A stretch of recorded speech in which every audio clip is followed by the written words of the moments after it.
Arsenal, Arsenal, Arsenal, Arsenal, Arsenal. So, after Arsenal beating Chelsea on a 4-2 aggregate yesterday in a dramatic manner in the game yesterday, it has sparked a lot of conversation on the timeline, and everyone is asking whether they are capable of going on to win it, or why are they even happy that they are in an EFL Cup final. And I think they should be happy. Even me as an Arsenal fan, I think I'm happy for the team, because the reason why I'm happy is when you are into this. See, let me tell you something. Arsenal have been in a situation whereby they've been second. I don't even remember the last time the Arsenal have been in the final. I think it's 5 or 6 years ago. That was the first season of Mikel Arteta. So a team like this who have been improving each and every year and have been consistent in Europe, I think it's just good that they just have a feeling of a final and possibly go on and win it. And it can if they win the EFL, it can at least do something better for the team. Give them confidence to go on and win the EPL or even the Champions League. Sports Gazette here, my name is Nanayao. We are coming to talk about the game reaction after Arsenal beating Chelsea yesterday. We are coming to talk about the game, what happened, and some of the Chelsea fans are not happy with the approach from their manager, and even some of them are also okay with it. We are coming to talk about it. Before we do that, make sure you put your post notification button on, like, share our videos, follow us on all social media platforms. The name is Sports Gazette. Anywhere you go is Sports Gazette. So let's go into the game, and because the Chelsea fans are not happy. The Chelsea fans are not really happy with some of them are not happy with the approach from their manager. But first of all, let me start with Arsenal. What people are saying about this Arsenal team. Ever since they won the game yesterday, I think they are very, some of them are very happy. Even most of them are very happy. Most of them are very happy. Even myself, I'm very happy for the team, because this is a team that has been consistent. You cannot mention like 3 or 4 teams in the last 3 to 4 seasons who have been consistent in Europe, and you mention without not mentioning Arsenal. You won't be fair if you do that. To be honest, no one will really do that, because they've been consistent. They went, I think they were 7 years down the lane. They've been out of the Champions League, and when they came back, their first time in the Champions League under Mikel Arteta, they were in the quarterfinals, which Bayern Munich were better than them, and Bayern Munich knocked them out. Their second season in the Champions League, they were in the semi-finals, which the team that knocked them out went on to win it. That's Paris Saint-Germain, and this season they are on course to make the final. To be honest, because the kind of performance they've shown in the group phase of over the 8 games, they won all the 8 games. They scored 24 goals and considered, I think, 4 goals or something. So that should tell you a team that has been consistent. And even in the game yesterday, okay, let me start with the lineup. Arsenal went in with their normal 4-3-3 formation with Kepa Arrizabalaga imposed, the former Chelsea goalkeeper, Real Madrid goalkeeper. He was imposed, and Nkapi as the left back, Timber as the right back, of course. The most consistent centre backs pairing in Europe for the past 3 seasons in Saliba and Gabriel. That's the back 4. The midfield of Zubimendi, Rice, and then Eze. Eze came in place of Martin Odegaard, who has an 11 knock coming into the game. And then the front 3 of Gyökeres, Noni Madueke, who also came in to replace Bukayo Saka, who has been also out for injury, and then Gabriel Martinelli. On the Chelsea side, Chelsea started with, I think, let me say 5-back or 3-back approach. So they have Sanchez in post, and then back 3 of Chalobah, Wesley Fofana, and then Hatu. A 5 in the midfield in Cucurella, and then I think Gusto as the wing backs, and then midfield 3 of Caicedo, and then I think Caicedo, Enzo Fernandez, and then Santos, and then top 2 of the front 2 of Joao Pedro, and then Liam Delap. This is the lineup for both teams. And when I saw the lineup, I was like, this Chelsea coach, what is he trying to do? But I got what he wanted to do, because This is a 3-2 on aggregate in favor of Arsenal, and any goal that will come from Arsenal will mean that the tie is over for Chelsea. So Chelsea were even much aware that they need to be in the game as much as possible. Even if in the 70th minute or 80th minute they should at least still be in the game, because just one goal will knock them out, and even just one goal also will even bring them back into the tie, because the tie was still alive. Just one goal was what separating both teams. So the Chelsea manager came up with a strategy, and I think that worked into perfection, because they wanted to play on the counter. No, Arsenal wanted to play on the counter, but they find out that if Arsenal were to play on the counter, going into a back four would not help them, because that was what they did in the first leg. That Arsenal got the 3 goals against them.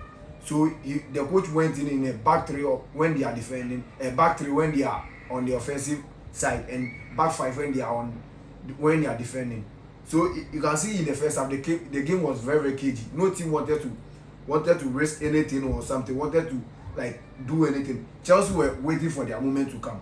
And when you are playing against this Arsenal team, you cannot tell me that you are waiting for a moment to come. When you don't approach them, like when you don't take the game to them, you will suffer to break them down, because they are very, very solid defensively. This Arsenal team is very, very solid defensively. So when you are playing against them and you are saying, oh, let me wait for my moment to come before I will attack or whatever. No, you won't get your chance. You need to take the game to them. So even the first half, Arsenal dominated the first half. To be honest, that one here, Arsenal dominated the first half, because Mikel Arteta was also aware like what was at stake. He knew what was at stake. Only for the team to get a result, because he knows he's on advantageous position. That if the game end in a 0-0, he's in the final. If he wins, also he's in the final. So like I said, like he's not afraid to, like, he doesn't want to do anything that will take the game out of their sight. So he was also in the game trying to maintain possession, telling the boys to be calm. They shouldn't risk anything. And when the game ended in the first half, I tweeted it on my timeline that the game has been cagey in the first half. By the second half, I expect a lot more entertaining. Like everyone's trying to win the game, especially Chelsea. And when the second half started, Chelsea didn't do that. But I think in the latter stages of the game, that was where Chelsea tried to at least put everything out. Like, oh, we should risk everything. Even in the second half, from the approach that Liam Rosenier came with, he changed it in the second when he brought in, I think he brought in Garnacho and then Kupama. So he went into a back 4 and then like 4-2-3-1 or 4-3-3, as you can see, if to a 4-2-3-1 approach. That should be like in that one they'll have more bodies in the midfield, more bodies in attack, and then more bodies in defense. That was where the game changed. The game changed a little bit to Chelsea's side, and Chelsea were dictating the pace of the game. But Mikel Arteta also realized it quick, and then he knew that at that time there's no way to risk anything or do anything. So he just took his attacker off and then in Joker and then brought on Kai Havertz. Kai Havertz is a player who is very, very intelligent. He can play as your false man, but he's not your false man. He has the intelligence of a number 9. You can't hand that one for me. He has the intelligence of a number 9. So when he brought him on, you can see that the Chelsea defenders were like, when Jokeres was on, they didn't like almost push it forward. They didn't come forward because they know that there's a man there that if you leave him behind, and the chance come, he will punish you. So when Jokeres went off, then Havertz came in. You can see that the Chelsea team themselves were playing a high line that they were risking everything out. And I think that you can sort of agree with the manager, because at that time, I think it was the 80th minute or something. That was the time that Chelsea realized that where we are now is either we are going out or we are qualifying, or we are getting the next goal so that we can be in the tie. So they decided to push forward and put everything out, and that was where Arsenal got their goal. That was the main plan of Mikel Arteta, that he will give the ball to Chelsea, but he will hit them on the break or on the counter. So even in the first half, that Chelsea were defending a lot of defending. Arsenal got some 1 or 2 chances that they should have at least get some get it on target or something, but it was poor decision from the players. That was on the latter side. So when Chelsea decided to take the game to Arsenal and dictating the pace, that was where Arteta to realize that no, let's play this. And then when it comes to defending, Arteta is a possessive based manager. But when it comes to defending, he has some of the ideas of Jose Mourinho and some of that defensive coaches. He's very, very good in managing those kind of situations, to be honest. Very, very good. So when Chelsea decided to take the game to them, and then that was the only thing that would happen. One quick pass from Chelsea, I think it was Cucurella who crossed the ball in for Chelsea to at least get the ball into the box, but he didn't give a very accurate cross. So he went to I think Nkapi, and then he headed it to Trossard, with Trossard finding Rice, and then Rice with some splendid pass to Kai Havertz with some cool finish, dribbling Sanchez, and then that was it. The game is gone for Chelsea. That was the first plan. That was the main plan for Mikel Arteta, that he will hit Chelsea on a counter. But Chelsea also knew that if they do anything unnecessary, the game will be out of their hand in the first half. If Chelsea were to, some of the Chelsea fans were saying like, oh, Chelsea should have come into the game like they should be on the front foot, like hitting Arsenal, like taking the game to Arsenal in the first bout of the whistle. And I was like, no, they should stay calm, because it's just one goal, not 2 goals. It's just 1 goal, and if you score 1 goal, the game is draw. You can even push the game to extra time and possibly penalties. So the game plan from their coach was excellent. I don't see any problem with it. I don't really see any problem with it. That's why you realize that in the second half they need to be more advanced, like more purposeful in the second half. So he brought on attacking players. Even when Esteban came on, he was not bad. Kopama too, but I think Kopama has dropped in form. He's very, very bad. He's really dropped in form, and it's very, very bad. But this Arsenal team is very solid. If you want to beat this Arsenal team, it will take a lot to break them down, to be honest. So you saw what United did against them. That won't happen more of like yes, RDB ICDB out. Once in a while then it will happen. Once in a while then it will happen. Yeah. So if you want to beat this Arsenal team, I think Chelsea they did well. Even in the first leg and in the second leg, Chelsea did well. This time should have been over in the first leg, because in the first leg, Arsenal got like whenever Arsenal went on the attack, you can see that this like they want to score, like they will score, and then bam, they score. Anytime that they went on the attack, bam, they score. So even in the first leg, Arsenal should have scored like 5 goals, or that time shouldn't have been 3-2 or something. It should have been 5-4 or 4-1. I say 5-4, 5-1 or 4-1. Because Arsenal got some good chance that they should have scored. The goals that Chelsea scored weren't any good like chances. Goals that Chelsea share against Arsenal in the first leg, they weren't chances. They were just like I think it was corner. Both goals was set piece. Chelsea bringing the cross, and then I think the goalkeeper misjudged it, and keeper reserve, but he misjudged it and then push it to this former United player in Garnacho, then bam, he scores. That was what happened. But in the second leg, I think Arsenal knew what was at stake, and Mikel Arteta knew.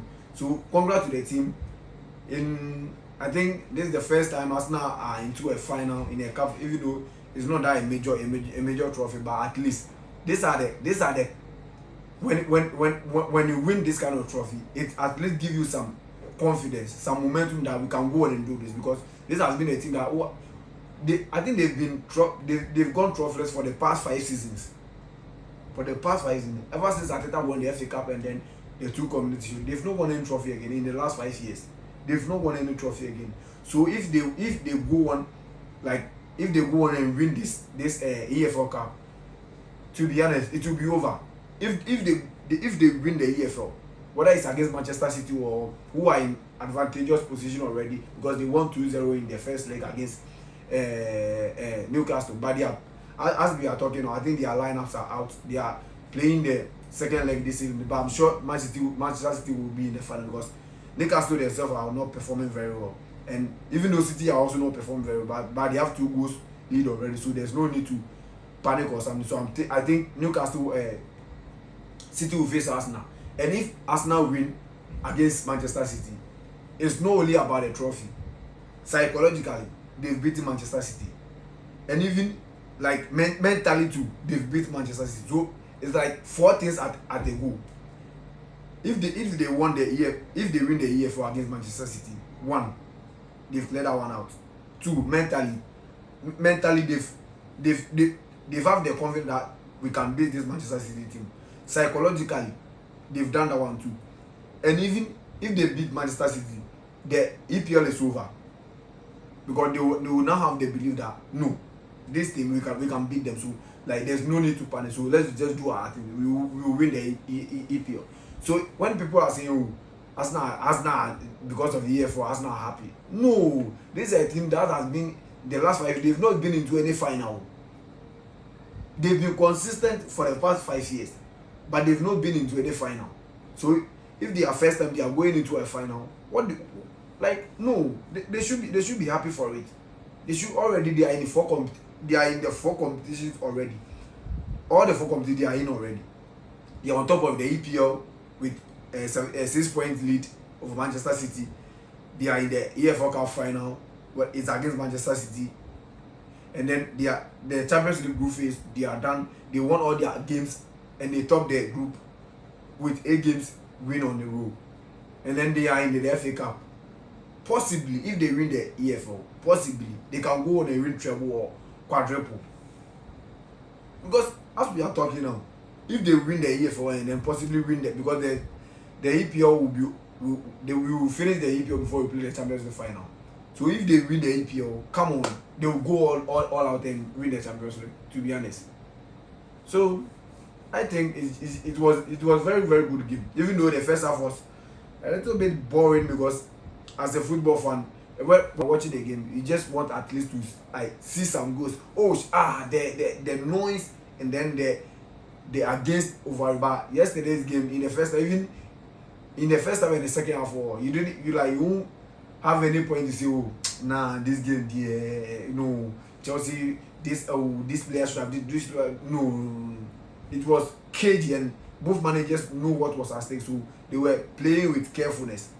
They were playing with some to risk or lose the game in the first half or something. So that was what Chelsea, and I think Chelsea did really, really well. They did really well.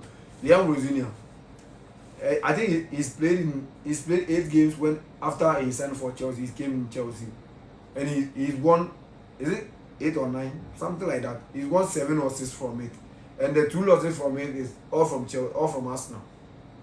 And do you know that in the last 10 games between Arsenal and Chelsea, Arsenal have won 7, Chelsea haven't won none or something. Chelsea, the Blues. It's your money. Arsenal for the man that know baby, so people should do something about it. But that's my breakdown of the game, which happened yesterday, and I think it was just our second game back. As we the Arsenal fans, we are happy. We are in a cup final. Possibly we will win it, because even Rice said it that for now the mentality of the team has changed. In every year they want to move further ahead than what they did last year. So they are in Wembley waiting for Manchester City or Newcastle, whoever will show up. But they will take quick. We'll see whatever will happen this evening in the Manchester City game against Newcastle. But thank you. This Sports Gazette. Follow us on all social media platforms. Like, share, and put your post notification button. Anytime we drop a video, you will be the first to watch. Thank you very much.